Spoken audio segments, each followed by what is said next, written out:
Everybody ready? Ready now?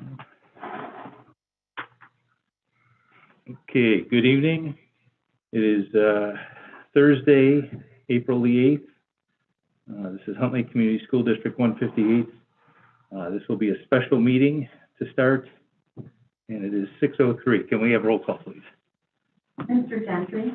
Here. Mr. Darren? Here. Mr. Troy? Here. Mr. Quagliano? Here. Mrs. Melendi? Here. Mrs. Maiorino? Here. Mr. Praddy? Here. Okay, quorum, can we stand for the Pledge of Allegiance?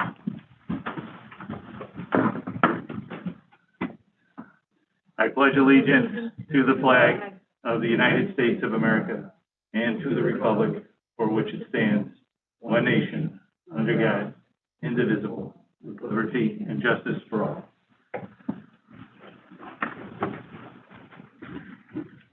Okay, item 3, public comment. Any public comment? No? All right. So item 4 is building and grounds. Mr. Nkazek, you have the chiller replacement bid for us? You may recollect at the last meeting, asked the board to pre-purchase of the equipment and recommend process price point. And this is the labor and material bid for the demolition of the existing equipment and the installation of the new equipment. And we received several bids. I'm very pleased to present you with some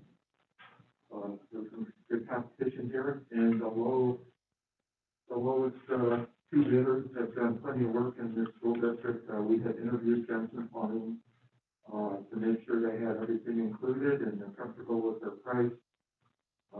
And they are. And we have plenty of experience with them, so I have no reason not to recommend them for this.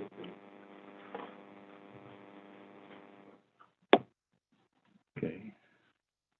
Mr. Troy, I'll let you, if there's anything further on that. No, I don't have anything to add. Okay.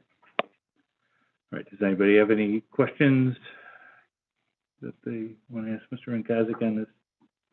All right, I have none. So, okay.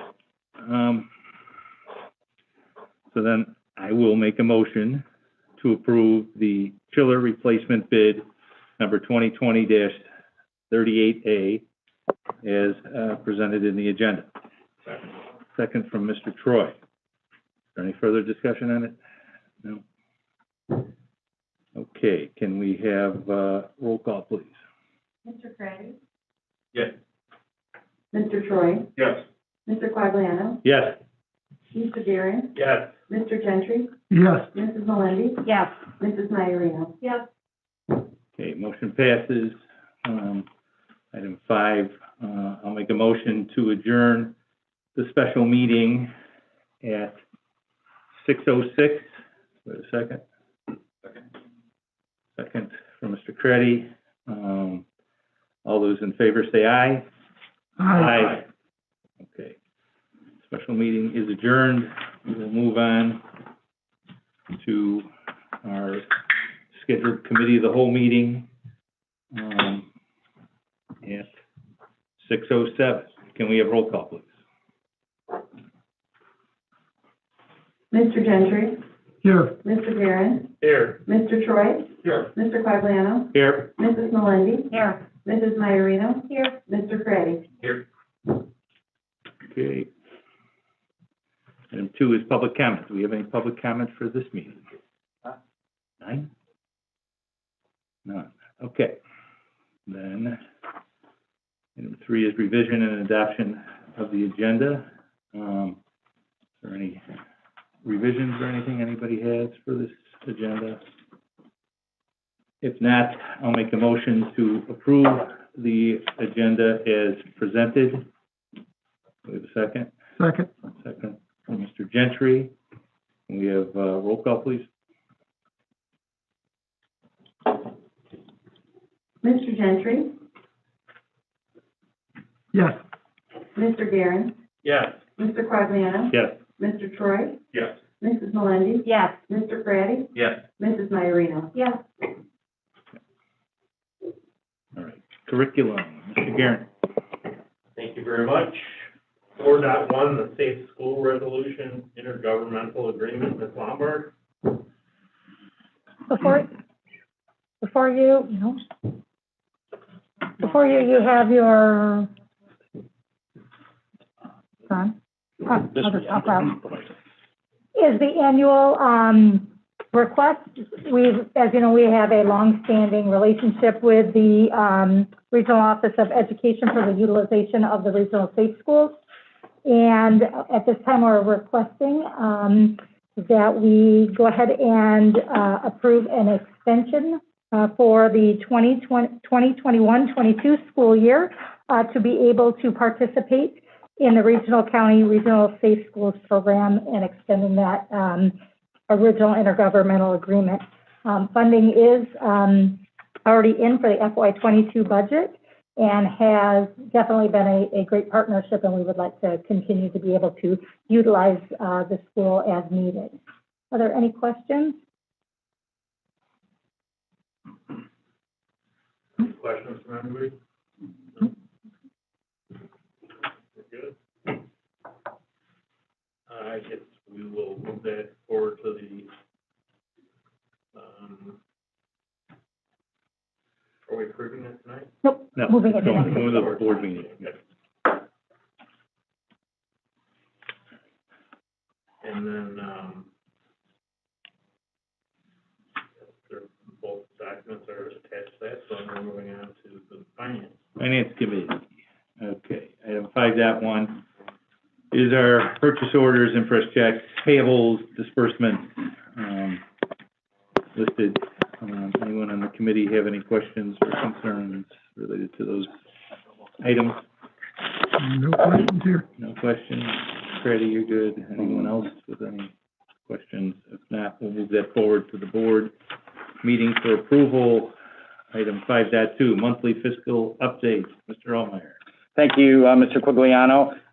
Just a few things to mention on monthly fiscal updates, but before I do that, I did want to let the board know that I did give you a copy of the IASBO magazine update. As you recall, I gave that to you just a few months ago. I didn't flag anything for you. I did not flag anything for you this time, but I did want to point out that, of course, well, you will find myself in there, but Doug, Mr. Rankosik also is in here writing an article called Uncovering the Universal Truths of Cleaning Schools, and it's very, very good. So, again, IASBO provides this to our board as a complimentary little magazine. So I did want to provide that to you so you knew that you had that. On the monthly fiscal updates, the only thing I really want to touch base on that's within the memo is the tax extension. So this is the time of year where we do receive the final tax computations for the levy, and in early April, just last week, we did receive both final extensions for Kane and McHenry County. So I did want to give the board an update there. The total equalized assessed valuation for the taxing district, for the school district, is $1.479 billion, which is a 3.12% increase over prior year. The good news is normally we see a bigger decrease from the initial preliminary estimate, right?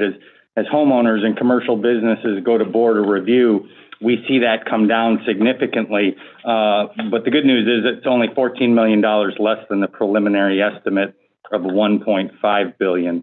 So that's kind of good news. More good news is the preliminary estimate for new construction came in at $12.29 million, but the final new construction number came in at $13.97 million. It's almost a $1.7 million increase, and that will bring in an additional, over the preliminary estimate, approximately $80,000 of property taxes for those new, primarily new homeowners and some new commercial businesses as well. That always helps us and the rest of the community. Other than that, propane buses. I do want to point out propane buses. During the month, AmeriGas delivered, if you recall, we purchased 14 buses last year, and AmeriGas, our fuel company, our propane fuel provider, was giving us a $5,000 rebate per bus. And now that we're up and running and we're actually utilizing their fuel, they came and delivered the $70,000 rebate check for those buses. So that was good news number one. Good news number two is, as you recall, just a few months ago, the board approved the purchase of 11 propane buses. And the very next day, we received an email from Central States, our salesperson at Central States, letting us know of an opportunity to receive another propane rebate per bus, and that was $4,000 per propane rebate, or I should say, and that was with the IPGA, the Illinois Propane Gas Association. And he said, but I would call them as soon as possible because I know they're running out of money. So I made the call when I got the email, and I asked them, I said, how much money do you have left? Do you have any money left? And they said, yeah, we don't have that much money left, but we have $44,000 left. And quick math, well, I said, well, we just purchased 11 buses. And she said, well, get me all that information just as soon as possible, and you will have the last $44,000 of grant allotted to your school district. So working with AmeriGas as well as Central States, we got that information to the IPGA, and we secured that last $44,000 of rebate. So that was good news, unexpected good news as well. We are still working with AmeriGas to see if they still will honor or have the additional $5,000 per bus rebate that they have, because that came from their corporate office, not the IPGA. So just in case you were wondering, we are going down that path with AmeriGas. Other than that, no, actually, I do have one more thing written here that didn't make the memo. We received an email today from the IEMA, which is part of FEMA. And so we went through the FEMA process, and as you recall, I let the board know that we were awarded $106,000 for expenses through September 30th, but it had to go through the process with IEMA, and we had to complete some additional paperwork. So we did receive an email today from IEMA letting us know that they are, we had to do one more thing today, and we did it, and they're going to go ahead and release the check for $106,000. So that's also good news that we are actually going to receive the money and have that in hand, hopefully early next month. So other than that, I'd be happy to answer any questions you might have regarding fiscal financial updates. Go ahead. Mark, that $106,000 from my email, does that have to be used specifically for COVID-related expenses? That is a reimbursement, so no, it does Okay. not. Thank you. It's a reimbursement for COVID expenses. All right, so committee members, Kevin, any questions on any of those items? Sean, any questions? Those items. Okay, so getting back to the levy and tax rate. So, with, so the tax rate works out almost identical to last year. It's up up a cent. When you back out the new construction EAV, back that out, and you look at what the increase is to the overall, that works out to 2.15%. So the average homeowner experienced the 2.15% increase in their property valuation that they get taxed on. So with the rate being basically flat, they should expect their tax rate to go up in that 2.2, basically that CPI 2.3% is what people should expect. I believe our bond rate that's embedded into that remains right around, I think it's within a half of 1 cent. I think it's 73 cents, 73.5 cents of that rate. So just kind of what makes up that taxing rate. So, it's basically a CPI increase to most of us on that level. So that's what I take out of that. Any other board members with any questions related to finance here and the items Mr. Altmeyer presented? Okay, if not, we can move on to, there's no questions on the activity report on the funds, I'm assuming. So we'll move on to item 5.3, revenue and expenditure report, Mr. Altmeyer. Thank you very much. Let me get my microphone. There we go. Thank you very much. In front of you, you have the February financial executive summary. As you can see, we continue to track favorably the budget. We've talked about that in each and every month this year so far, primarily driven by, well, reduced expenses, but salaries and benefits, salaries primarily being, furloughed employees in transportation, as well as food services, as well as some other non-union employee groups. Health insurance is continuing to run favorable, but I caution us because, as you recall, in January, just a month ago, from a recognition reporting standpoint, we had the largest month we've ever had, with claims approaching almost $1 million for the month. In February, they came down to $661,000, which is good news, which is great. But we do have the March claims in hand, and they went back up to $872,000. So at $872,000, that is now the second highest claim month that we've ever had. January of 21 was the largest claim month the district has ever had. And so we're starting to see what we think is an uptick from people not going to the doctor and people not having procedures done during the pandemic. So we will continue to monitor that, but a lot of that favorability that we currently have and see in health insurance, right now we have a $4 million budget balance approximately in health insurance. Well, if we continue to have claims at $900,000 a month, we are going to eat up completely that favorability after settlement costs and fixed costs are included. So I do want to caution the board with that. Last month I did talk about having a forecast in hand. I will have a more detailed forecast once we get March complete, but we did look at everything and how we're trending, and we do expect, again, with the variable of health insurance, to have a surplus anywhere between $2 to $3 million, primarily, again, driven by salaries and benefits. Now, that said, there's a lot of revenue line items that we know we're not hitting, right? We're not hitting Medicaid revenues. We're not hitting food services revenues, right? Because we're not charging students for food.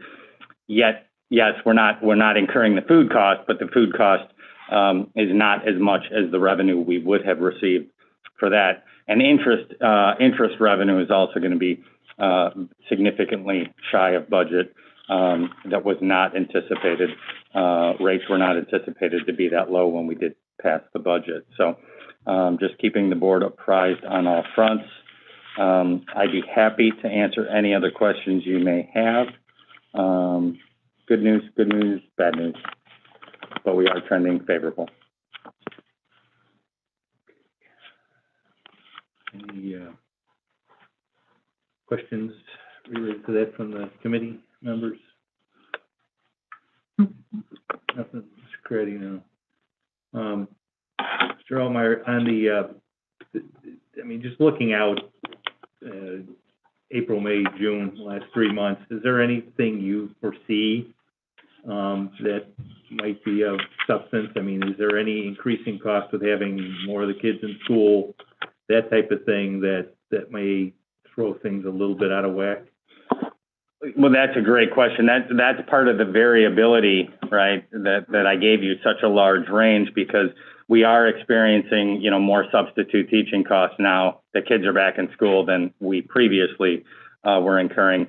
With all the sports coming back, IHSA sports coming back, we are now just starting to get a lot of those stipends, and pretty much all the athletic stipends will be paid by year end at the high school, or at least, the majority of them will be.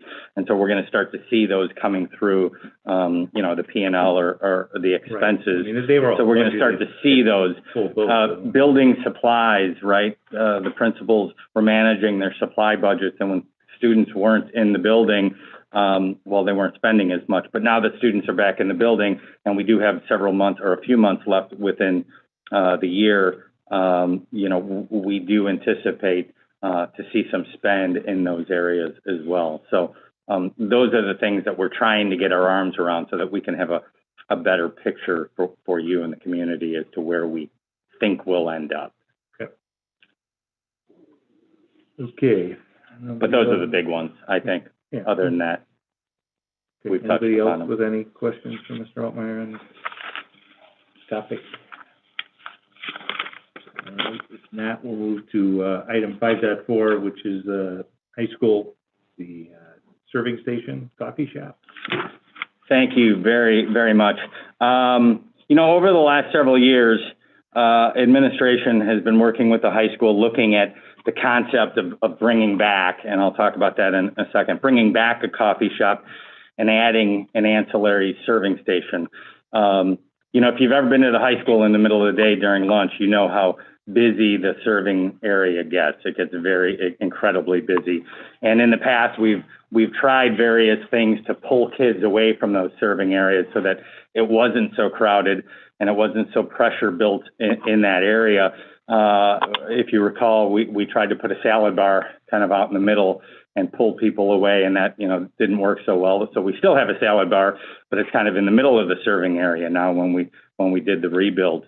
So we've been looking at doing that, and over the last several years, I've had an opportunity, and a few of us here have had an opportunity to visit other schools food services departments, and just schools in general. And so I had a chance to visit Barrington, and when I was at New Trier and Lake Forest, they all have these ancillary serving stations, these coffee shops. And the one thing that is in common with all of them is, well, they all use an outside food services vendor, Quest. And so we reached out to Quest, and Quest is here tonight to give a presentation to kind of give the board a little more information as to what we're looking at doing. And I think there's a huge opportunity here by having this ancillary serving station, this coffee shop, not only for our students and staff, but to relieve some of that pressure in the serving area, as well as just put us in a good position. I mean, frankly, with the pandemic going on, now is a great time to kind of try to relieve some of that pressure in that serving area, because it's, as it is even today, we have challenges in that area. So going back in time, I mentioned I would talk a little bit about the history. Approximately 7 years ago, if you recall, we did have a coffee shop, a student-led coffee shop at the high school. However, due to the national school lunch guidelines, as well as some health regulations at the time, we had to close that coffee shop. Now, that said, over the last several years, with the increase in available product that meets the requirements of the national school lunch, we could bring it back. And working with an outside vendor who knows the ins and outs of how to get this up and running and help us manage this moving forward is what we're looking at doing here. So with that, I'm going to share my screen here because we do have a presentation. I'm going to introduce you to Nick Sicaro. He is the president of Quest. And Nick, if you could go up to the podium there, and I will share our screen, and we'll get that up, and you can start your presentation.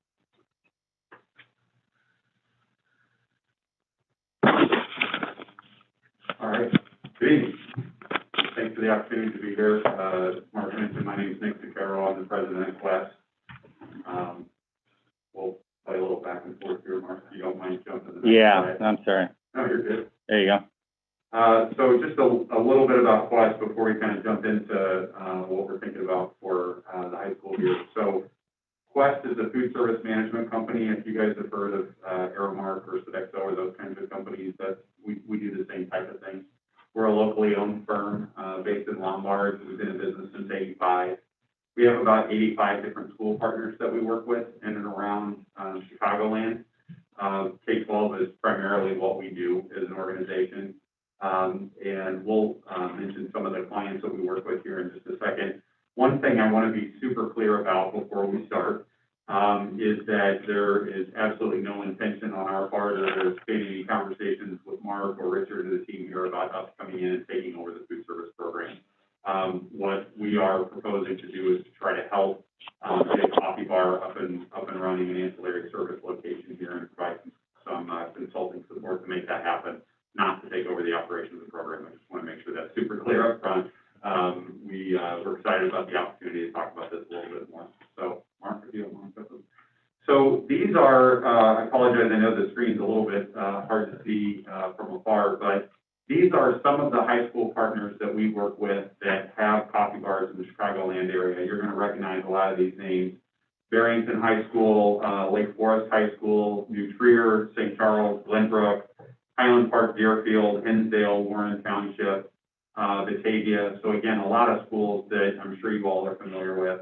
it really seemed to start, this sort of, movement to opening these types of cafes when New Trier redid their, servery. It was a huge project that opened up about 6 years ago. And since then, we've seen a lot of schools come in line with wanting to have this type of amenity, available to students. And I'll talk a little bit more about why that is here in just a second. Mark, if you don't mind jumping to the next slide, thank you. So, this sort of consulting service where we come in and provide some support is not, unfamiliar territory for us. So you can see we have, Lake Forest High School, we've been at for several years providing, consulting services to them. J.F. Morton High Schools, Manuka K schools, we're also at, Prairie Hill School. So we do have experience not just operating the coffee bars, but also, as I mentioned earlier, coming in and providing support to existing self-op, operations who maybe don't have some of the resources or, some of the expertise on their own that we might have since we sort of specialize in this sort of thing. So, you know, these coffee bars or cafes, as they become known in most of our schools, what we really try to offer the students is an experience, and the faculty and staff, is an experience that really mimics sort of a full coffee bar experience. So as you think about, you know, walking into a Starbucks and all of the coffee options, the tea options, we do an awful lot of fresh fruit smoothies. The grab-and-go food options are an enormous part of the program, and we, in particular, see an awful lot of demand for those options for students who are really busy and want to see a secondary service point and just come and get like a healthy salad or a wrap or a sandwich as they're passing through classes, or in particular in the afternoon, as students are transitioning from school into practice or club activities or whatever the case might be. So we tend to evolve those grab-and-go options as the day evolves, just like you would probably see at a Starbucks, where you might have breakfast sandwiches available in the morning and then something that may be a little heartier in the afternoon. As Mark mentioned, these cafes are really great ancillary or secondary service points for students during the lunch rush, and completely agree with him that I think these are going to be more important than ever as we come back from the pandemic, just to try to keep students as distant as possible as they're going through the lunch experience. And one of the things I think has been the most interesting part of this is when we create an environment that feels comfortable for students, feels a little bit less like a big, you know, huge cafeteria, but maybe a little more intimate setting with some varied seating, et cetera. It really becomes a hangout place for students, places where they're socializing together, where they're building community together, an awful lot of group learning that happens together in these spaces. It feels a lot more sort of like a higher ed commons, if you will, than a traditional school cafeteria. We've heard nothing but good things from the school administrators that we work with about the impact that's had on the community, and keeping kids, you know, providing those kinds of safe spaces for students to be able to hang out with one another. And in addition to be able to just having that additional offering, I think the way that it helps build community within the schools has been a huge benefit as well. So these are just a few images here. We've got, this is the one that we opened up at Barrington in the fall of, gosh, I'm getting my years confused now. I think it was the fall of 2020, I guess. COVID has kind of made things a blur.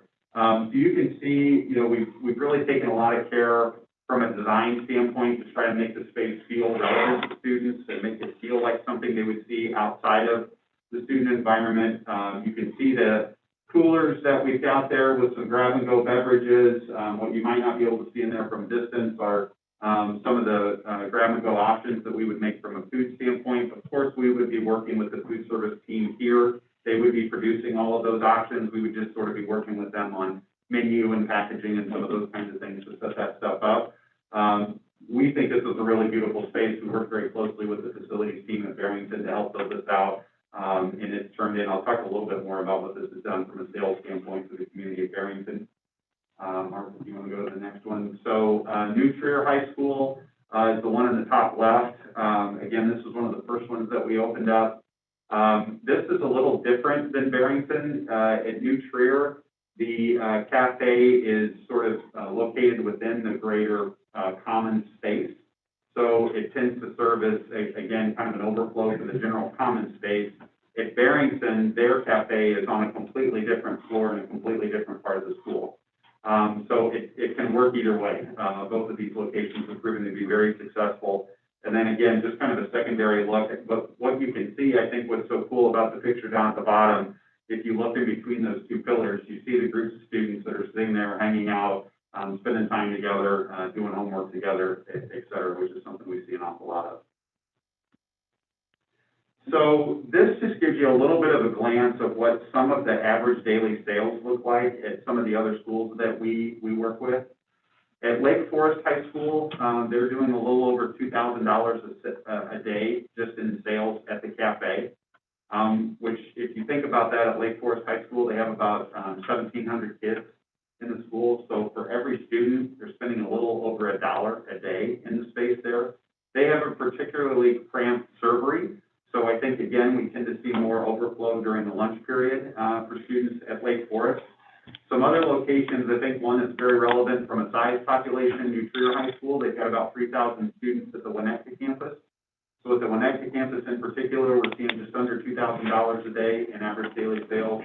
Again, very similar to what you have from a population standpoint here.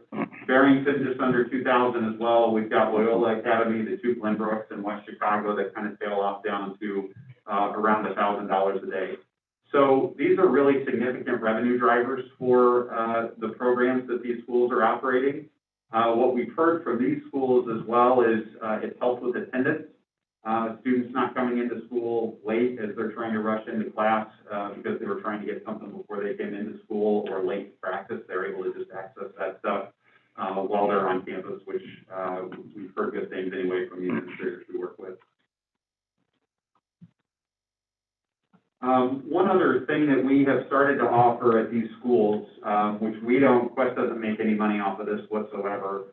The coffee partner that we work with has started introducing this sort of fundraising opportunity for, in some cases, it might be a sustainability club. In some cases, it might be a club focused on entrepreneurship, where we can do monthly coffee subscriptions, and part of the sales proceeds go back to the club that helps generate the sales in the school community.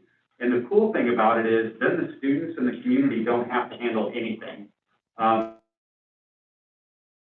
They handle all the billing, they handle all the distribution, all the shipping, the direct order right to the customer's door. So the students can be involved with getting out there and trying to generate funds for athletics or clubs or whatever the case might be. Again, no obligation on this whatsoever, just another opportunity for us to help connect with the school. And again, we've heard some really positive feedback about this because unlike some other products where you have to manage the inventory yourself physically and figure out how to get it to people, this is something that our coffee partner just takes total control over.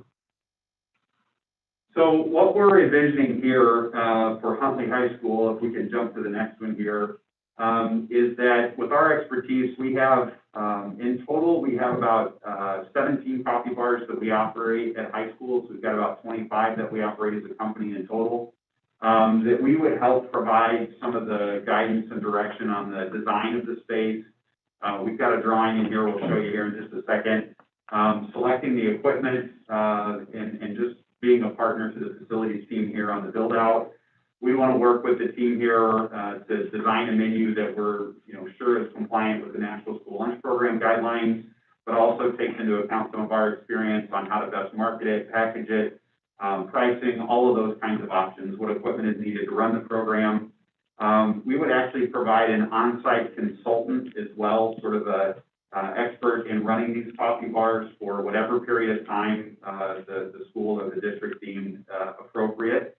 Again, we're not suggesting that we completely run the coffee bar, but we feel like it's one thing to provide the ideas and the solutions. It's another thing to actually have somebody on board to help teach the folks how to do this. It is a very different type of skill to learn than just sort of serving food or preparing food.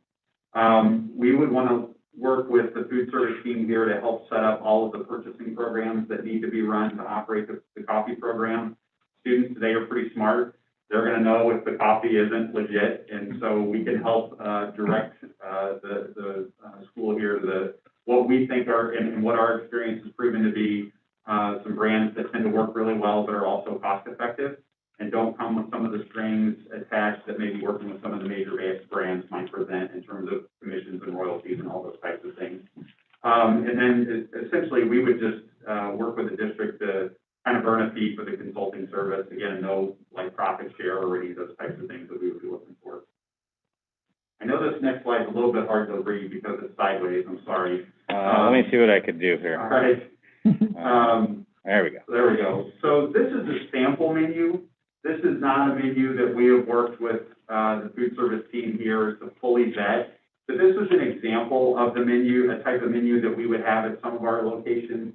So again, you can see the full complement of coffee options there. A lot of times we'll offer cold brew. You know, again, we can do all of these things within the confines of the National School Lunch Program. The smoothies are huge. Most of our locations, we sell more smoothies than coffee drinks.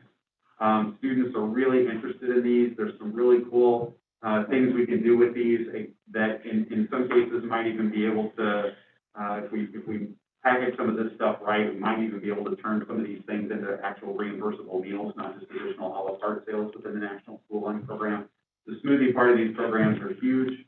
And then again, the grab and go menu, we can make as varied, as limited, whatever, as the food service team here and the students sort of let us know they want as time goes on. We'll learn a lot. We kind of have a good jumping off point, but I'm sure the team here knows the school and the students very, very well. We'll work collaboratively with them to sort of set that menu, the price points, and again, they would be producing all of those things. One thing I think we can provide some unique perspective on is just from a packaging standpoint, how to really try to make this stuff feel relevant to what they would see at like a Starbucks, for example, which is what tends to attract a lot of student interest as well. Again, just a sample menu, but kind of a good jumping off point, I think. This next one is a schematic. So we have a kitchen design partner that we work with. He's actually not too far away out here. He's in Malta. He's done a lot of the design of these spaces with us. I know this is a little challenging to see, but essentially, this is outside of the main entrance into the servery. I wouldn't know how to describe the location to the board members. If you envision Thank you. the commons, you know, where the old library was, it's the passive commons on the north side that looks into the courtyard. There's a wall that's kind of where the MDF room is. The tables, there used to be vending machines there. So the design where the actual bar is vertical, so the bar will be up against that wall, and everything to the right currently are lunch tables. So it'll be a space where it'll be the coffee bar environment, and then our rectangular lunch tables will then pick right back up and continue on. So it is right in the middle of the cafeteria. It's pretty cool because it's right there where the students are, but it can have, I think it can kind of take on its own identity since it's in a partially sort of identified room, right, versus just sort of in the broader overall space. So the way this design would work is sort of a mirror design where students would essentially enter the very center of the space, and then they would funnel out in both directions. So we could have 2 point-of-sale systems be able to really move students to the line as quickly as possible. We'd have 2 of those grab-and-go coolers on either end of the front line to have those grab-and-go options available for students. A lot of the actual coffee equipment would be on the back line, just like what you would see at a Starbucks. If you guys are kind of familiar with what those setups look like. So very, very simple, straightforward setup. We've got some opportunity, I think, to do some of the nicer aesthetics work out front to look a little bit more like what Barrington High School had, if that's what the district wants to do. But we would be working closely with the facilities team on all the requirements for electrical, water, all of those sorts of things. We want to make sure that this is a plan that works. And I think the location that we've identified here works really well because there's water and drainage right on the other side of the wall where we expect the hand sinks and things of that nature to go through. So pretty minimally invasive as it relates to the super expensive stuff with water and those types of things. This is, I think, a very conservative, we're almost finished here, a very conservative year one projection. So we have based our year one projections on about $1,300 a day in sales, $1,350 to be exact in sales. So if you remember, Barrington and New Trier were closer to the 2,000, or excuse me, Lake Forest and New Trier were closer to 2,000. Barrington's around $1,800 a day in sales. I think that is a super conservative number, especially given the nature of how the learning environment works here at Huntley, with the high school students having so much freedom throughout the day. We think this is a very, very conservative estimate, but of course we want to be conservative with our projections and estimates when we walk in, especially day one. I would not be surprised at all, given the size of the student population here, and the nature in which learning occurs and the student traffic patterns occur here, to see this reach the $2,000 or more a day, but we don't want to start there. So this is assuming about $1,350 a day in sales. We kind of know from a food expense standpoint about how much of those sales would go to food expense. Labor, we're projecting that we would have, in addition to our on-site person, 2 other hourly employees that would work the station. It tends to get pretty busy at certain rush periods, so we might be able to flex one of those individuals to maybe work in the cafe or in the cafeteria during certain times of the day, and maybe out in the coffee bar during other points in time of the day. We'll kind of have to see how that goes. Can I stop you? Is that our employee or your employee? The hourly employees would be, our food Yeah. service That was employees. one of the points that I was looking to make is the consultant is the Quest employee. Yep. That is, like I said, the consulting support for the I guess, barista style and training. The other employees are ours, which is a really important point, and it's really what helped Tammy Davis and our HESPA leadership understand what we were doing and why that threat of an outside vendor coming in was eliminated quickly. So the best for our employees is really important. Thank you, Dr. Rowe. Yeah, as I mentioned earlier, we're not trying to take over jobs or any of those types of things. We just here to provide that type of support. So, and then with some supplies, other expenses, we believe it's entirely possible to see a first year net revenue to the program of at least $60,000. Again, if the sales number grows, which we think is incredibly or very possible, it could very well exceed that number. We had a very similar experience at Lake Forest High School. We came in with a super conservative estimate, and sort of blew it out of the water the first year, and hopefully we would have the same experience here given the opportunity. So just to conclude, I think in the packet here, we had just some of the assumptions that I just ran through listed in terms of sales. We're thinking operations would be like 7 a.m. to 4 p.m., but we'll have to tinker with that. Some places it makes sense for us to be open at 7. Other places, due to the student patterns, we don't open until 7:30. Sometimes we close at 3:30. Other places we're open until 4:30. We'll just have to kind of see what the student traffic patterns and demands tell us. And again, I'm certain the food service team here will give us a lot of good direction on where to start there.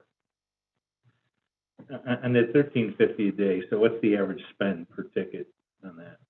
So Thank that you, would be assuming. probably around, the spend per ticket would probably be close to $325 to $350, would be my guess on the average spend per ticket. Trying to get an idea what price pointing Sure. is looking. We try to be, I hate to keep referencing Starbucks. No, go ahead. I mean, it's a good frame of reference. Sure. We try to be a bit below Starbucks, Yeah. but not at a place where the coffee that we're bringing in is it's fair trade, Rainforest Alliance certified, it's single source grown in Colombia. So it's not a good cheap. product. It's not dirt cheap, but it's below Starbucks. So Yeah. we don't feel like, no offense to anyone, in any of the schools we operate in, the students don't equate the value of that experience to the same thing they would experience going to a Starbucks or to a Chipotle or to those kinds of places. It just doesn't feel the same when you're in a school or an institutional environment compared to a restaurant. Right. So we stay on top of those market studies from a pricing standpoint. We try to be, I don't know, anywhere from 5 to 10% below what Starbucks pricing would be. At a minimum. Yeah, and if you know Starbucks pricing for a latte, some of the prices that you saw on the example menu are well, a little more than that below. So, For sure. or a smoothie, for instance, we do have a local smoothie, location, which is great here.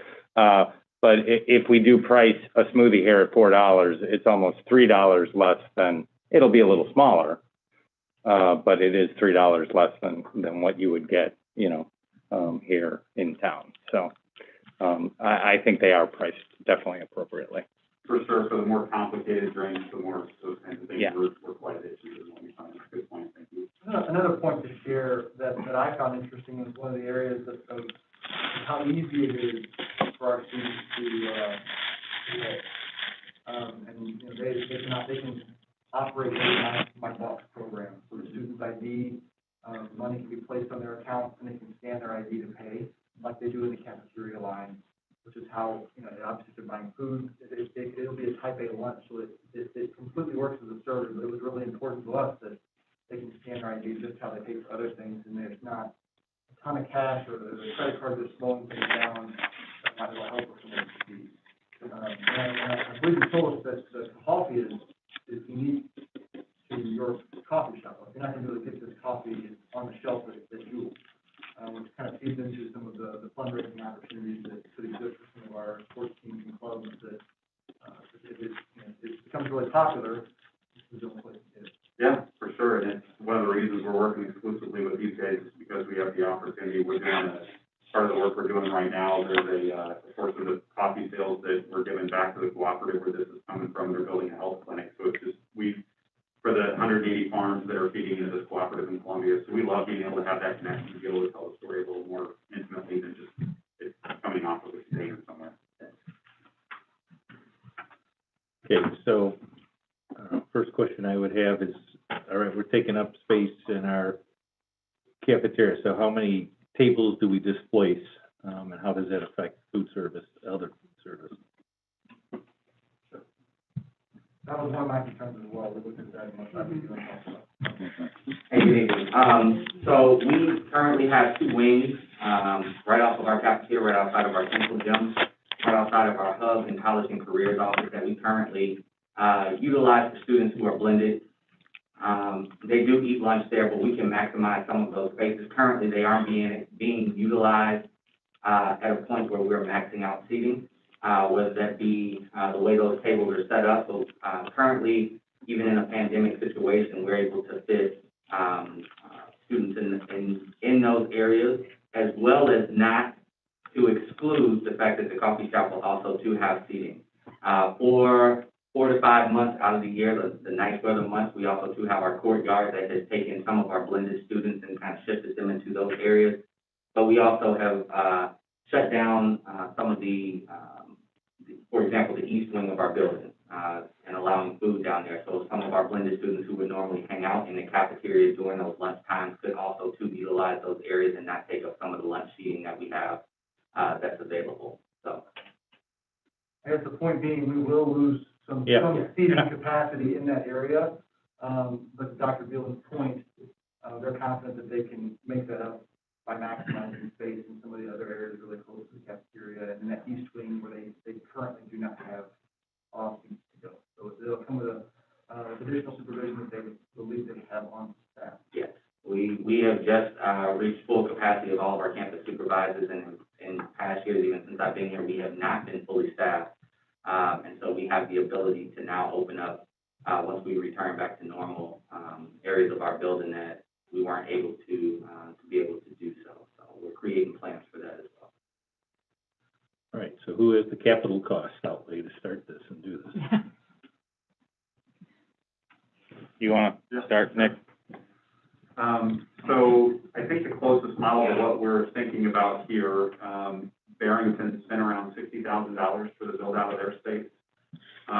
We can help procure most of the copy equipment at no cost, as long as there's a minimum that's being met in terms of monthly spend, and I'm not worried about that minimum being met whatsoever. So we'd have a few equipment purchases that would be necessary, like the reach-in for the Airstream coolers and maybe one of those little ovens to heat up the breakfast sandwiches and things like that. But a lot of it depends on how much of that work can be done in-house at the district. Barrington was able to do a fair amount of the plumbing work and electrical work in-house, and that really saved them a good amount of money. So that's kind of the frame of reference that we have, and we're working with Mark and his team to sort of figure out what kind of work can be done in-house and what type of stuff might be outsourced. Right. Yeah, thanks, Nick. And that's the ultimate goal is to keep it, as close to, or if not under that number. So, as you can appreciate, you know, Mr. Rinkosik has been involved along the way here to get to where we are today, from choice of location, to looking at these drawings, to seeing what we can do. Obviously, we know we have some talent, some extreme talent on staff to do some of this work. So we're hoping that we can stay within that range. And as you saw by the first year estimate P&L, so to speak, we do feel like we could, you know, break even year one on this with the upfront capital Right, cost. you're talking about, covering your Yeah. capital cost.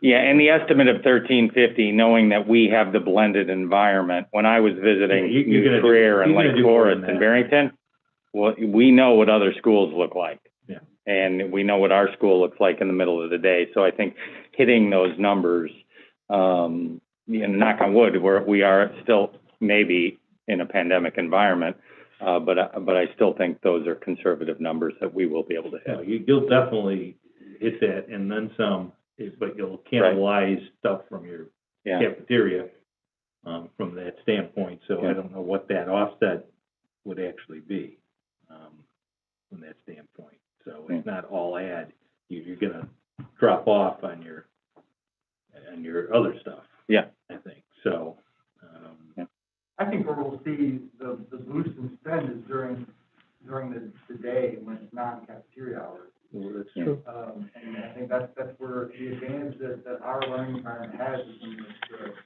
really the freshmen and sophomores who are staying in the building instead of leaving and are in the commons area, will visit the coffee shop on their limit period, is what I expect to happen. And hopefully some of the juniors and seniors, because one of the points that Dr. Beelan spoke about that really touched me was, you know, what an opportunity this is to grab our students as soon as they return from summer next year with a sense of community that the coffee shop can build within our school, and a reason to, instead of rushing out, you know, they may choose to stay because that option that they want is here. Now, of course, we're not discouraging them from their freedom. That's a beautiful thing about our school, but if there's a reason for them to stay and that their friends are here, they'll maximize more time of work time as well as some of the social time that they value by cutting out that 10-minute commute to and from, so they may have to do it a little bit differently. But that option's there, I think, will be nice. I think we'll maximize more spend in non-cafeteria hours. Mm-hmm.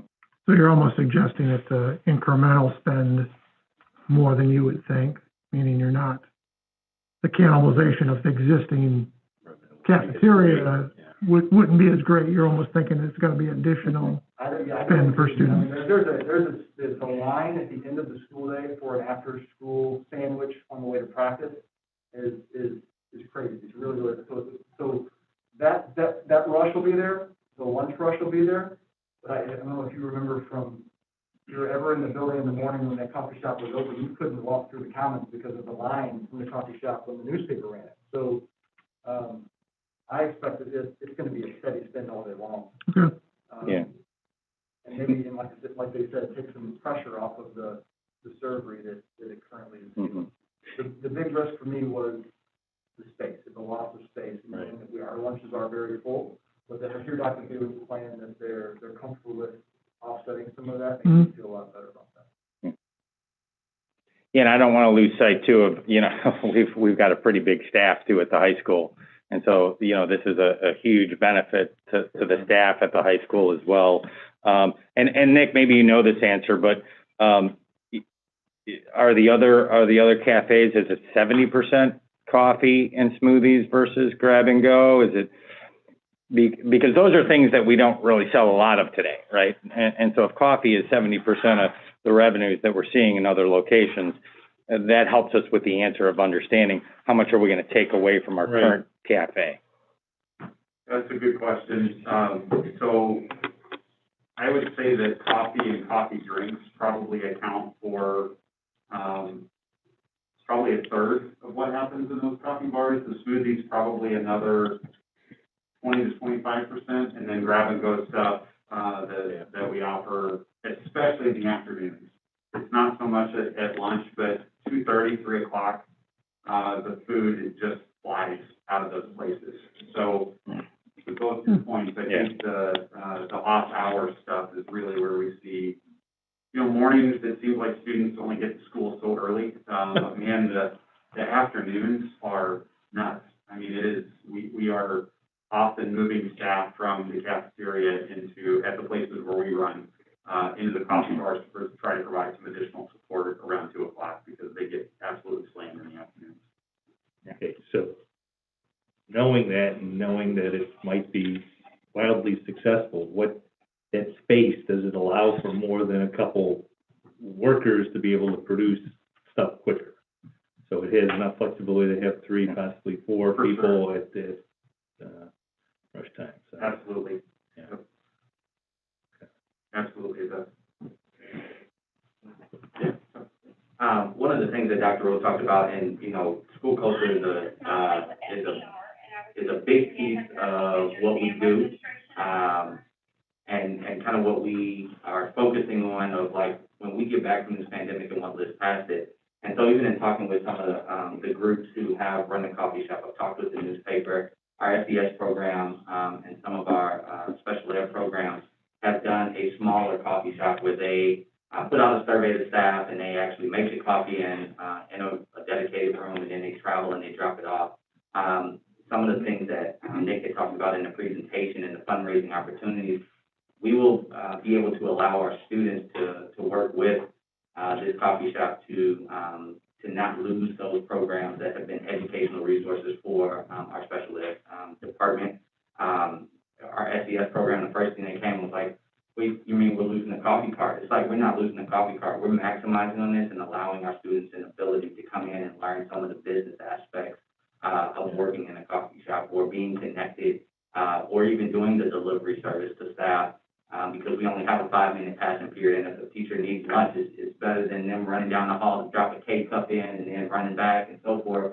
We could potentially do a delivery service. So there's a lot of different programming that we can do to be able to support our students, and making it a more inclusive environment for the programs that have run, and not completely drop them off because of us creating a larger entity within the school. So I'm excited about that, but also too being able to tie our kids back to what they know at school, as opposed to them, again, like Dr. Rose said, just hitting the door when that bell rings and running over to 47.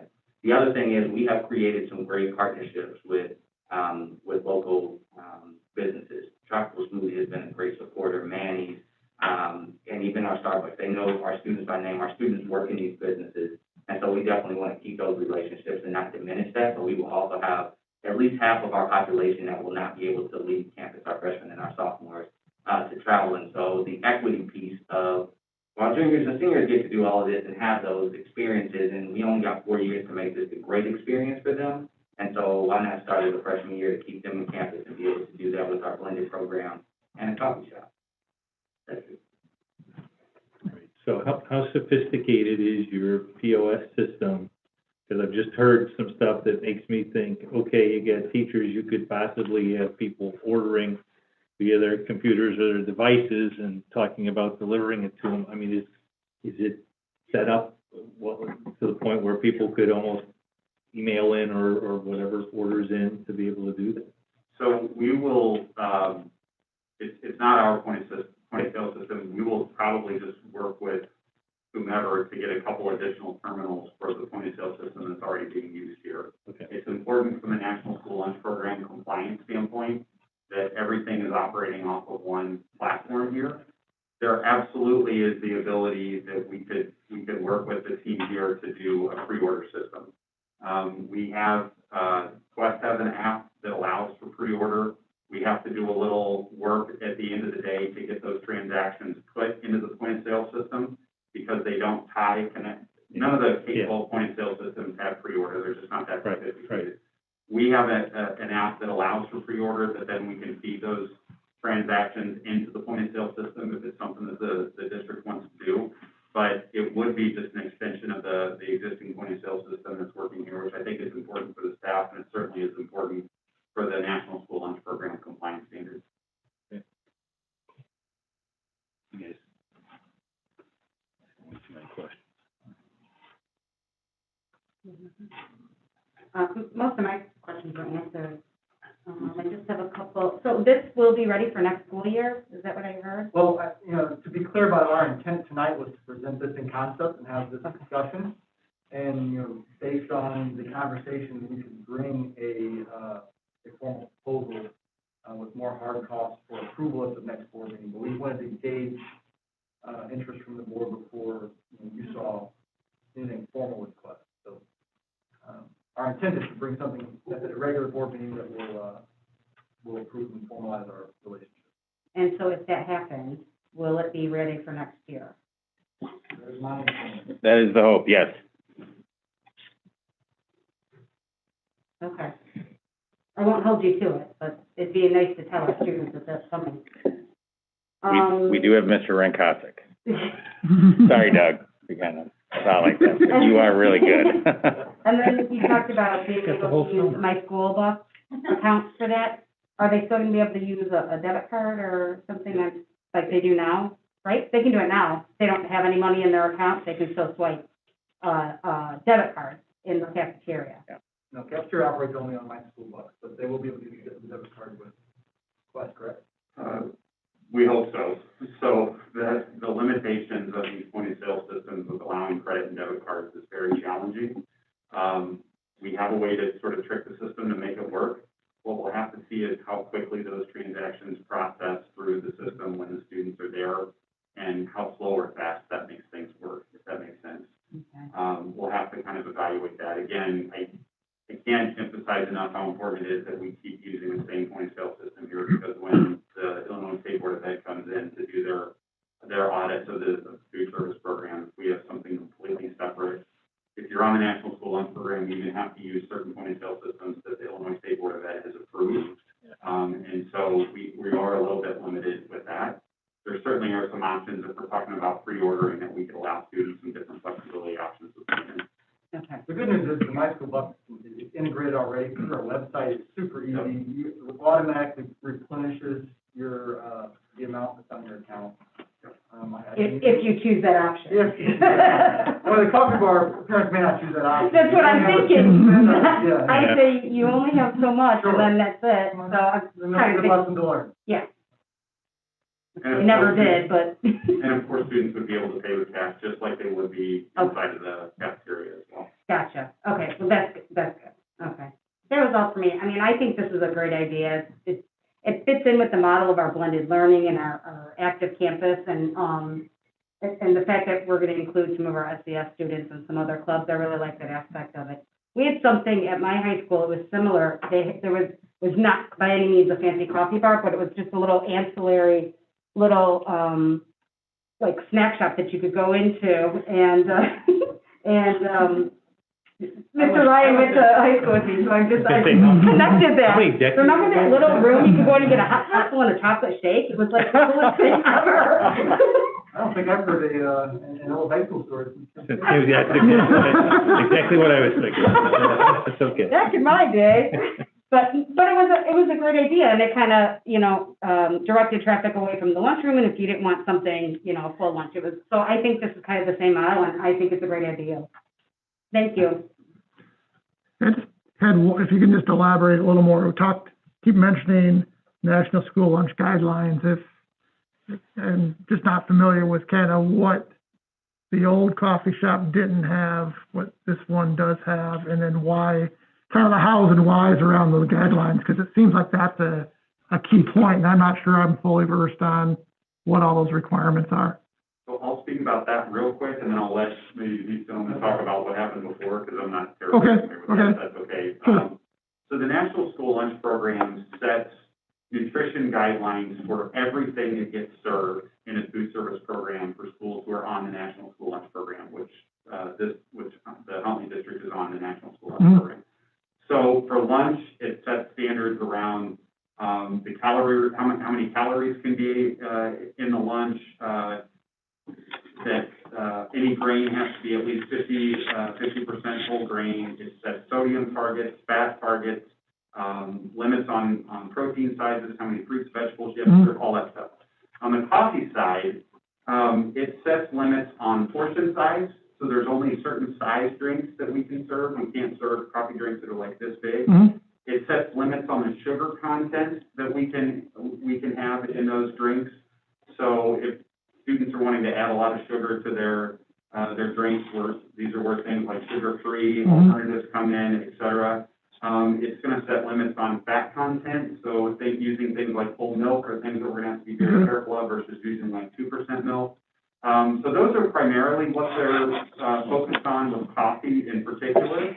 On the snacks and the grab-and-go options and the smoothies, there are guidelines on all those things as well. We can't sell foods that compete against the other National School Lunch Program qualifying foods in the lunchroom. So we still have to make sure the portion sizes of the wrap or the sandwich or the salad, all those types of things fit as well.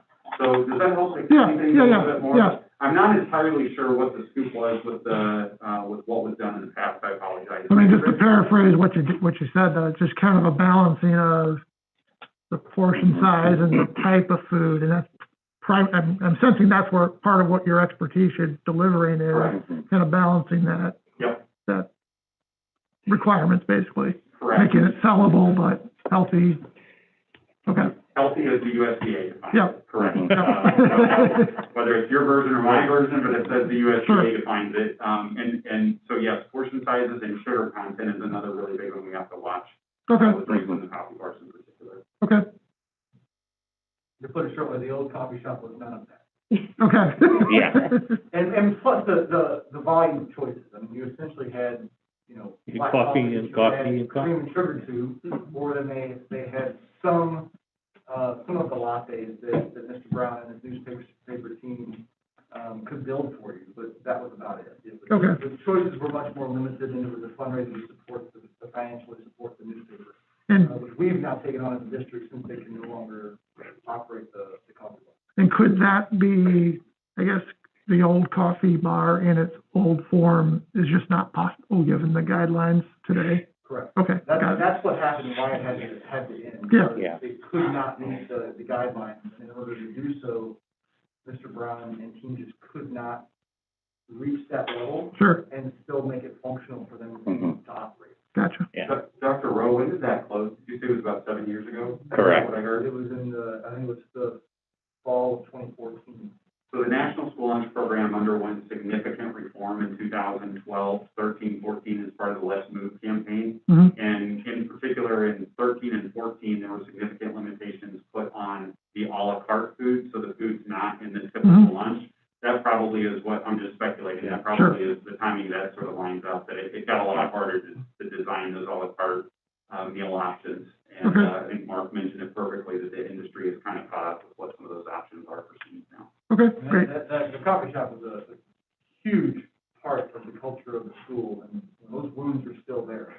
So Yeah. this is a very positive thing that they just can come back, but, it was a big deal. Good, thank you. You good? All my questions. Well, From a production standpoint, the coffee is self-serve or, somebody pours the cup for and serves the cup? The latter. The latter. Yep. And smoothies are the same, it's made to order. Correct. So if we're gonna have two people doing point of sale, will there still be other people, there have to be other people in order to make those drinks? Sure. And make sure things are turning over in a timely fashion. Yep. Is that gonna create an issue in that space with so many people You in that can space? easily have 4 to 5 people in that space. Okay, We get much more than 5, it's gonna get pretty tight, but we can easily get 4 to 5 folks in there. Okay. Easily.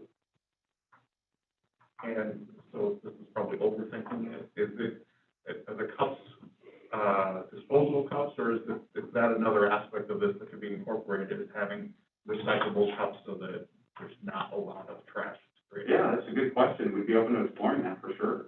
We have some places that do kind of a mug program where they bring the dirty mug, like maybe the students pay, I'm just making this up, like a $2.50 or $5 deposit at the start of the year, they get a mug, they bring a dirty one back, they get a clean one, so that we're not relying on them to bring a clean one in, but any of those options could be explored for sure. Good thought. Great. We do that at some of our higher ed locations. Yeah, that's a good thought. Thank you. Sean, anything? I think this is a great idea. The only question I would have is, the annual fee or whatnot, is that already built into that first year projection of the 59? And then is it more the first year because you're gonna be training or, doing more the first year? And is it less going forward, or is it just kind of flat all the way across?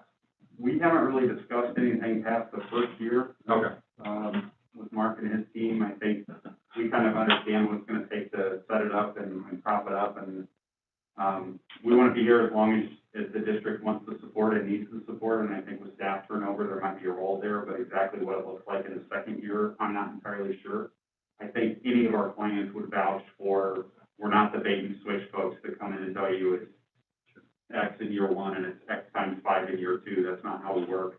I'm not trying to dodge your question. Honestly, it's a little bit hard to know, is the staff member going to really take to this and sort of step up as the lead barista and take ownership of this and then be able to kind of carry it forward? We might not be needed after a year. I'm not entirely certain. I guess my only question is, like, if you're factoring in $13.50 a day or whatnot, that's your annual fee for the first year, and then we're doing $2,500 a day. Does that change going forward? Our fee wouldn't change based on the volume. Our fee would be based on what type of work does the district need us to do to help train and support, et cetera. Okay, perfect. Yeah, it's fixed fee. Yeah. Yeah. All right. We covered them enough? Just prompted another question there. The coffee and the food, is that like you're providing or you're helping secure? I guess that wasn't clear as that last question was answered.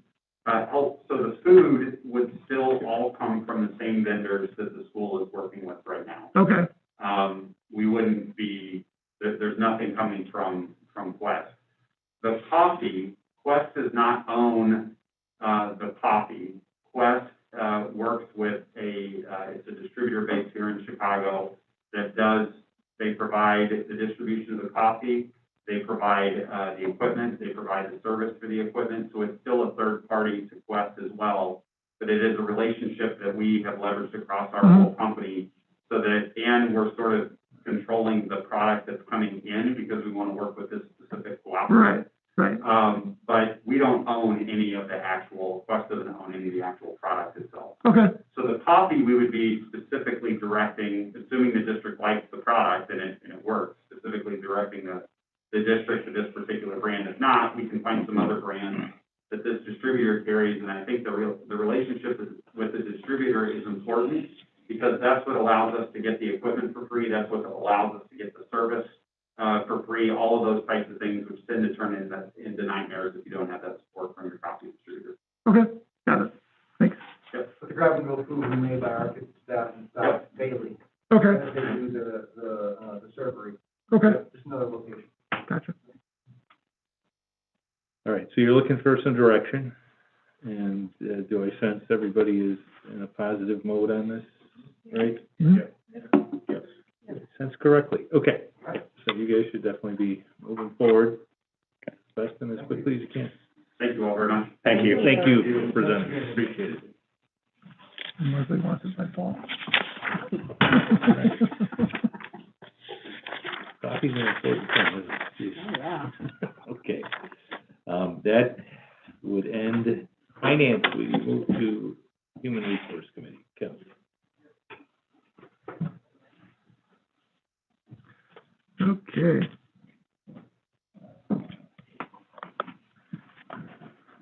The Human Resource Committee, first item up is 6.1 monthly human resource updates. Dr. Zier. I don't have too many updates this evening. HR has shifted into 21-22 mode, full on. So we're working on staffing for the next school year. April and May are months where we see internal transfers happen as we move staff to properly reduce class sizes across the district based on enrollment. So we're keeping a close eye as students register and enrollment starts to come back to the district to make sure we have the staffing that's appropriate, and we also work with our HESPA staff, our support staff, to make sure that staff is in appropriate places.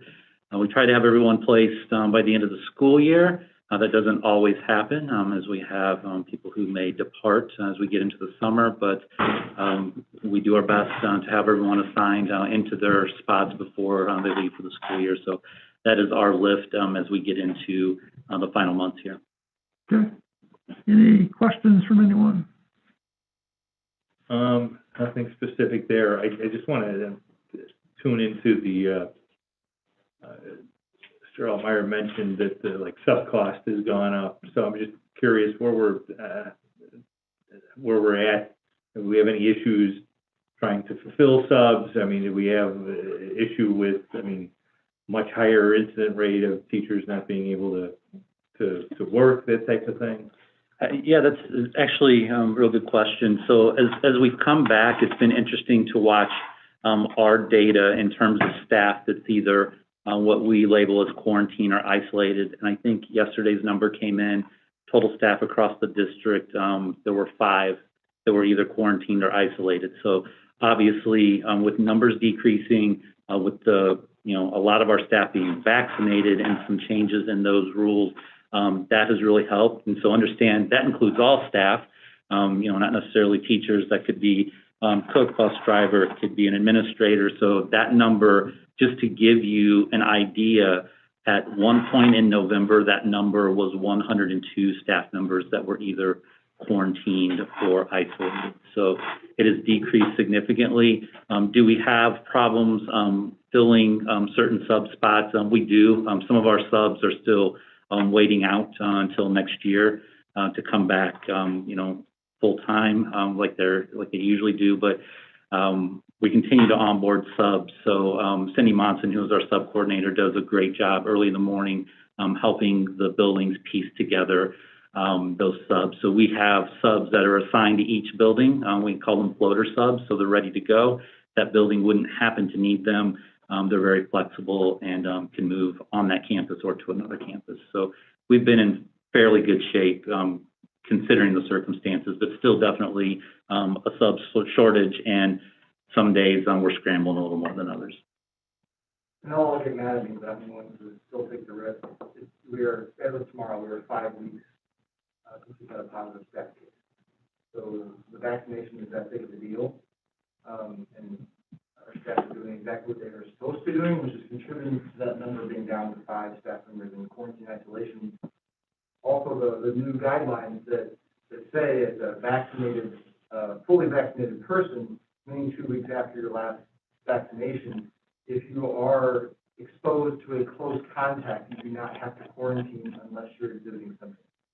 And so what we're seeing is those who are vaccinated are not developing those symptoms even if they are in close contact. Further, it's amplifying the importance of vaccination. Yep. That comment has not jinxed anything yet. Thank you. Right. Yeah, I'm watching. It didn't do anything yet. So, yeah, that's where we're at right now. Okay. Any other questions, comments? All right. We'll move on to 6.2, work for hire release agreement. Dr. Rowe. All right. So this is a very unique agenda item, not something that not something that we've seen in the time that I've been here, but it's also it's a really interesting. So back in the late fall, I was approached by Mrs. Debbie Ryan, who's with us tonight in case there are questions about her actual product. And Mrs. Ryan is a speech language pathologist in the district, and by the nature of her work, she's developed an instructional strategy that she calls Pop Group. And it's an instructional strategy that is right now unique to District 158, unique to her work.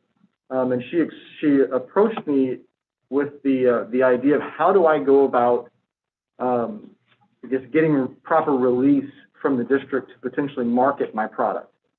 So she's created this instructional concept as an aspect of her job, and our students obviously benefit from it. So I investigated that because now we've entered the realm of intellectual property and who is the proper owner of this product that she's created as an employee of District 158. And through my research with our council, it kind of came down to the board has the right to release her from that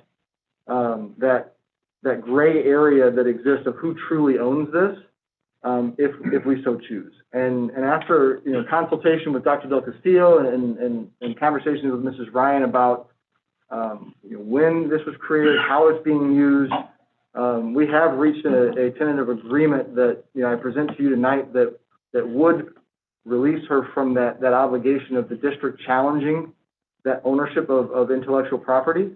In return, you know, obviously, as will be a continued District 158 employee, we will have access to that instructional approach forever.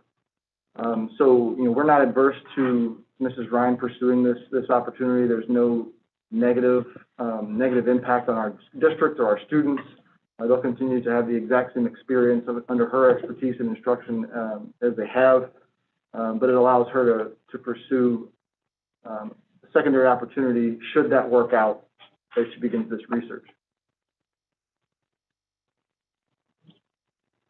Okay. Yeah, I would concur. I don't, if you have a moment to come up to the podium. Please. Yeah, I wanted to commend you. This what makes the green light. I think from my standpoint, the critical issue is where it was developed.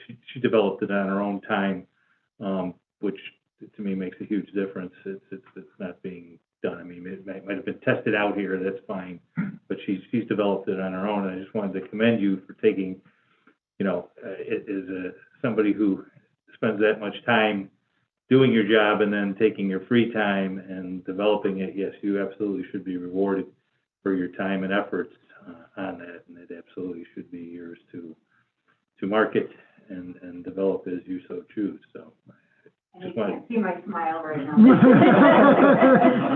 The face of gratitude. I'll read your eyes and say, okay.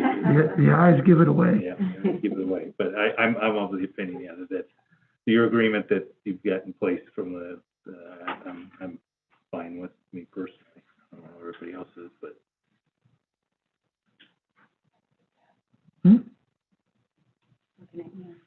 I'm sorry, you're looking at me. I find it very, I guess I don't disagree. I just think I'm just trying to think of ways it would create a precedent that could be troublesome, which, you know, offhand I can't, but it's a unique situation. So, I mean, net, I guess, me personally, I'm fine with it, but, I'm intrigued as well. So just trying to think and, you know, avoid any downstream impact. All right. Well, I discussed, if I could, that precedent-setting thought with Jay Green whenever we were talking about this agreement.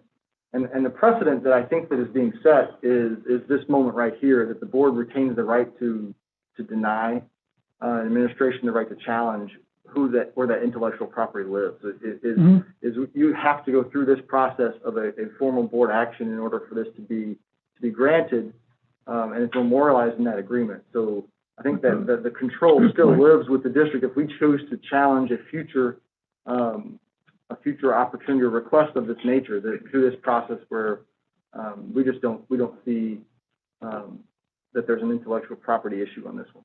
Okay. Whereas in years past, we've been approached by teachers who wanted to develop and market their approach to blended instruction and how it's worked for them, and we've said no, that blended belongs to the district. It's not an individual something you can go market. Whereas we view this as very different. Okay.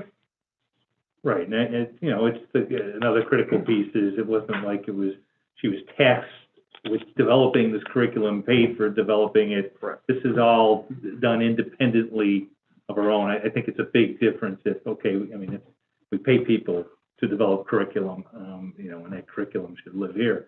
This type of thing is done, you know, is an independent item on our own time and just utilized here, and we're gaining the benefit of her efforts and her hard work to do it. And I think the way you crafted the agreement, that we would continue to benefit from it at no charge is, you know, that's how we are protected in that sense. Mm-hmm. So, Sure. personally fine with it. Any Leslie, other you're on the committee. questions? Oh, well, thank you, Mrs. Ryan. You're welcome.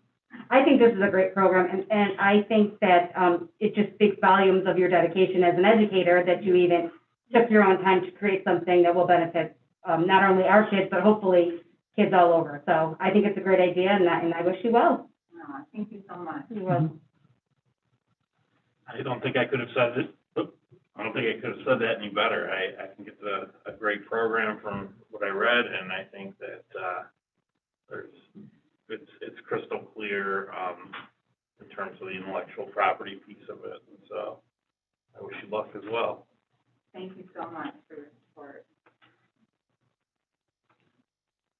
Anyone else? So I'm I'll still just add, smiling. your eyes speak smiles. What everybody else said. Thank you for doing this, obviously, for your students, and developing this, and I wish you a lot of good fortune with this outside the district. I hope this takes off. Thank you. So thank you for doing that, and I agree with what you said, Dr. Rowe, that the process sets precedent. It's not the action itself, it's the process. So that's what I'm comfortable with as well, that we do have that process in place so that we can review this in the future or subsequent boards, to make sure that, yes, this is the owner's property or this is the district's intellectual property. So, thank you. Thank you. Thank you. I guess I'll just end with my appreciation for Mrs. Ryan's patience. She approached me in the middle of a once-in-a-lifetime pandemic with this unique idea, and how long it is taken us to connect, and Dr. Justice to work out some of the details and get legal guidance as we were dealing with all the other things. This has taken way too long to get to this point, so I really appreciate the continued patience. Right, it wasn't the best timing, but I had a lot of time to work on it, so. Perfect. Anyways, Okay, thank you. great, thank you. All right, well, thank you, and before I leave this, I just wanted to thank you for everything through this unprecedented time as not only a certified staff member, but also as a parent. I can't even begin to imagine what you guys have walked through in the last year, so I'm very grateful. Thank you. Thank you.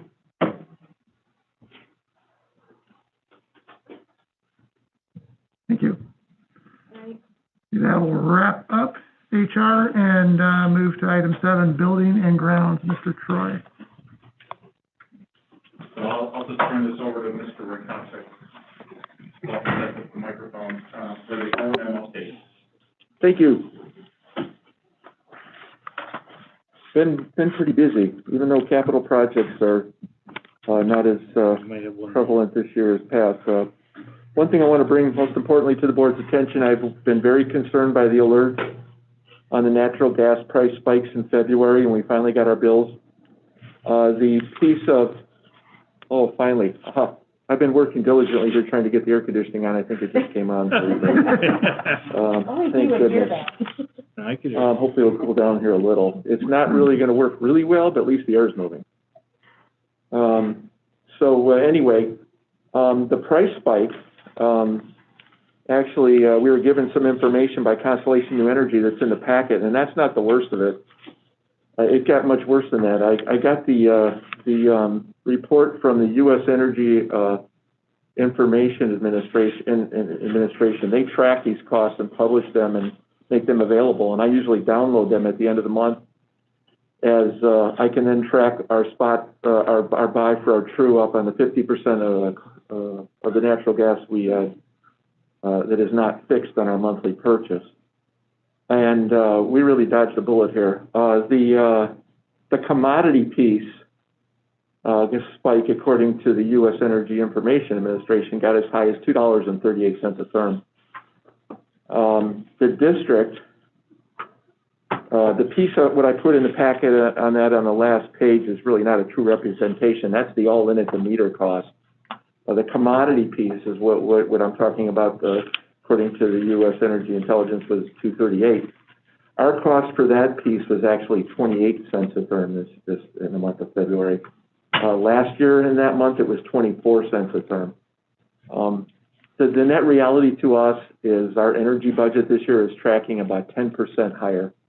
There are some school districts on IASBO peer-to-peer that were, as soon as they got their gas bill, they're on there crying, screaming bloody murder that the lion's share of their energy budget was spent in the month of February.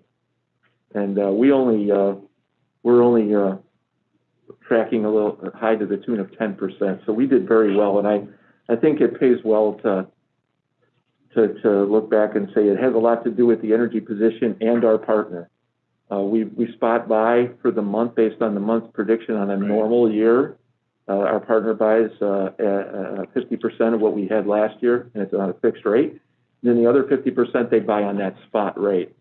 And then as the month goes along, when we consume more than that, they buy again. And they bought for us other than the third week of February, no doubt, because they got a lot better price than that. So we're very lucky there. The second thing I want to bring to the board's attention, I'm sorry I could not put anything together for the solar tracking as I did last month, and it's kind of a bad news, good news story. I discovered, in trying to find someone to work with me on figuring out what we could look at as a potential savings on demand charges, and it's really a tough target to pin down because of all the different moving pieces in how it moves our peaks for the month around and things. Based on what I learned, I don't think we're ever going to get a real number. We can get an estimate, but it's going to be an estimate. What our partner at Forefront is doing is they're guaranteeing they're producing so much power. That's really what they're guaranteeing.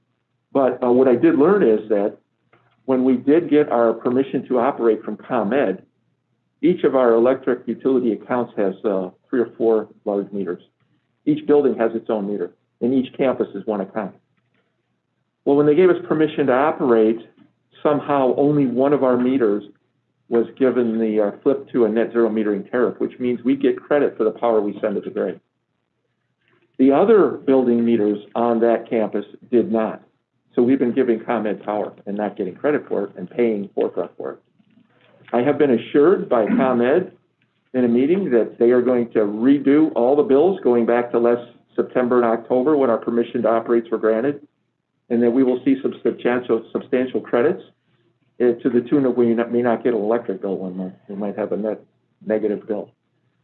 They are kind of overwhelmed, and it's going to take a while, but we will realize that. And I think that it would be in our best interest not to try to look at what we're doing, unless you would just like to see what the solar is producing to try to put any savings numbers together. Well, the other piece of this big puzzle that I'm trying to put together, we just had another conversation today, and it's actually, they're going to start installation next week, is to upgrade our meters we've had since 2010 that give us alarm limits on a part of a large energy conservation effort that we did with CTS back in 2010. We actually had installed our own meters that we can get real-time data from, because ComEd's data it's not real-time. And we had it programmed in our building automation that if we exceeded certain demand limits, we would get alarms to learn how we are peaking on our energy and learn how to be smarter on how we operate the district and limit our demand charges. It's not very sophisticated, but it was better than nothing. But those meters are not sophisticated enough to give us a download of data that we can capture and turn into it like a utility bill grade kind of a bit of data set that we can then put together against the ComEd bill and the Forefront bill and do like what I call A plus B equals C to make sure what we're consuming matches up to what ComEd says they're selling us and what we're selling them, and what Forefront meters are telling us we're producing to make sure that all lines up. That's going to take a few more months to put together. The next thing I want to bring to the board's attention, the high school fine arts edition project. There is still one trade that we can't seem to close out. We've got some issues with them actually failing to have factory startup. I've brought to the attention of the construction team that I'm not willing to consider paying their retention until we get all those factory startups and the appropriate warranties. So we're having a fun time with that right now. But we're holding plenty of money to make sure we have their attention to get the work done properly. You'll see some notes in here I've been pretty busy with my ASBO besides the article that Mark was talking about. This is kind of a good news story, I guess. I actually wrote something in this memo when I wrote it before I received an email from a potential partner I was talking to about another new kind of energy conservation initiative with artificial intelligence. It's something that has been very successful at a university in Montreal and about 4 or 5 large buildings in the United States, and it's been used a lot in Europe.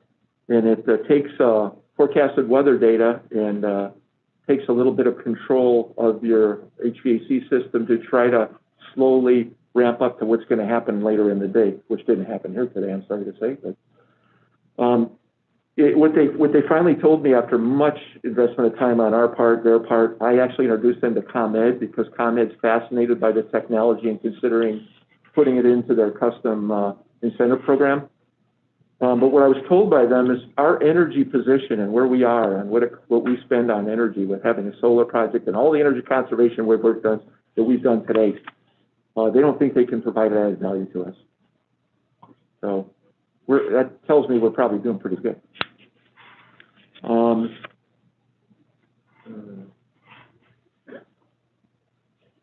We're all set with our summer project set now. All our bids are awarded, and we're starting to set up pre-construction meetings. We'll have, just a reminder, we'll have some roof replacement work going on at the high school. We're going to have some makeup air unit replacements, installations going on for our boiler makeup at Marlow and the Cabin, and seal coating here on the parking lots that we paved last year at Common McCabe. That's our large projects. So I'd be happy to answer any questions the board might have. Any questions from the committee or the board?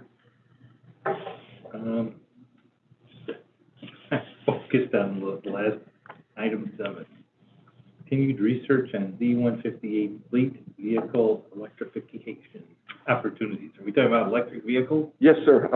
There's I've been participating in some national energy conservation, carbon reduction, innovation, like forums nationally, and they allow me to participate after an interview to see if we're for real. The opportunity, Marcus had been with me on a phone call with a partner. We found potentially down in, you've actually talking to him about some other things, and that too. But there might be some opportunities where the local utilities and the PJM grid might give us some incentive dollars to help fund an opportunity to get a little bit into that. It's very, very pricey, standalone. It's kind of like the solar. If we wouldn't have had a partner on a PPA, we wouldn't have been able to fund it and make a good cash flow sheet. But there's a possibility we might be able to start a little pilot and get, at no cost to us, possibly is what we're hearing. It's hard to believe. So what fleet are we talking about? Well, what armada do we have? We've got 100 buses. Well, okay, so they're really, really expensive. There's also other opportunities with the maintenance vehicles. We have driver's ed cars. We have some small minivans that are used. There might be some possibilities with any of that. ComEd has actually had me sit in some meetings where it's on the radar. They're really going to start working on that. It's on their docket to start finding ways to incentivize this. Now, obviously, the end goal, the vision is that we eventually start adding electric buses like we're doing propane buses. But in the past, as alluded to, Mr. Altmeyer and Ms. Lombard shared in the past, presented research, the cost of that bus, they're like in the $300,000. Oh, right. It don't make sense right now. But this particular incentive might be a way to dip our toe in the water where the cost makes sense. And with the mentioned fleet, if we were going through the operational efficiency strategic planning item, that's where our conversation went. And I asked them to investigate it because I have a vision for like our O&M vans, the vans that we transport. I didn't know if we were talking service vehicles or. No, only our operational vehicles, and we can kind of see the charging stations out in our area, and the work that we do with our vehicles back and forth, mail delivery, things like that. That makes sense as potentially the first area where we could see, real opportunity before buses become affordable. I've told, I was hearing some big people speak at this forum that have fleets around the country, And, I mean, they have actually, as a companies, they have business models of carbon emission reductions now. There are places in California and New York where they actually have city ordinance that you have to have a carbon reduction plan to get a building permit. And we're just not right there just yet, to make it work without help. But there's an initiative to try to get people to start thinking about it that might be able to fund that pilot, is what I'm hearing. So I want to keep looking. That's plenty. Yeah, I wanted to make sure I understood what we were talking about. And then I'll just, again, commend, both yourself, Troy, on, the approach you guys have taken on natural gas, and I think that probably has protected us quite a bit with the, approach of the, 50/50 on the fixed, versus spot, and how it's been approached. I think you guys did an excellent job over the many years with that, and, it's, when you got a situation like we had here in February with the cold and stuff, so we probably did not get bit as bad as a lot of other people did, so great job on the approach.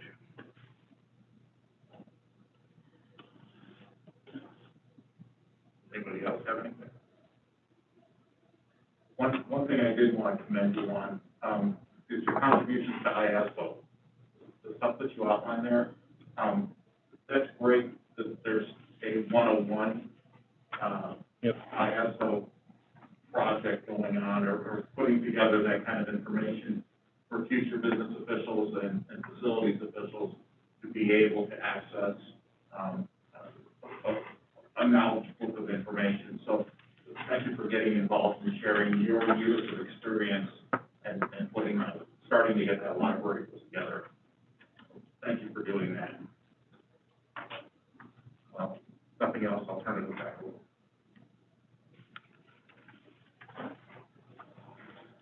Okay, Mr. Craddy, Legislation Committee.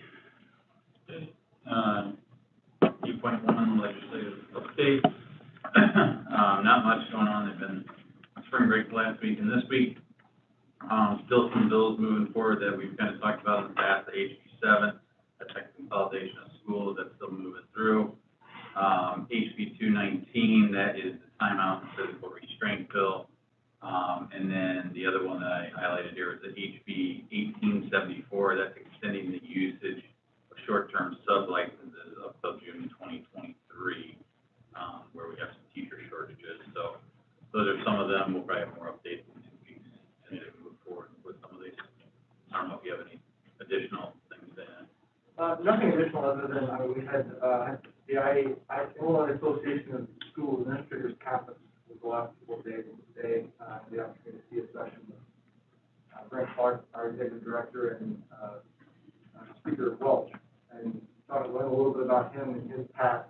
Mr. Sherry may not realize he, graduate of Provides the West and was a school board member, was his first step into public office. And he spoke how proud he was of that, and so, it was got a little insight as to who he is as a person and what he values in terms of public service, and gave me a lot of confidence that we have a partner in the speaker's chair, in terms of someone who gives us an ear, at the very least. So, spoke highly of the Alliance and all three groups that represent us at a high level. So, just to share that positive.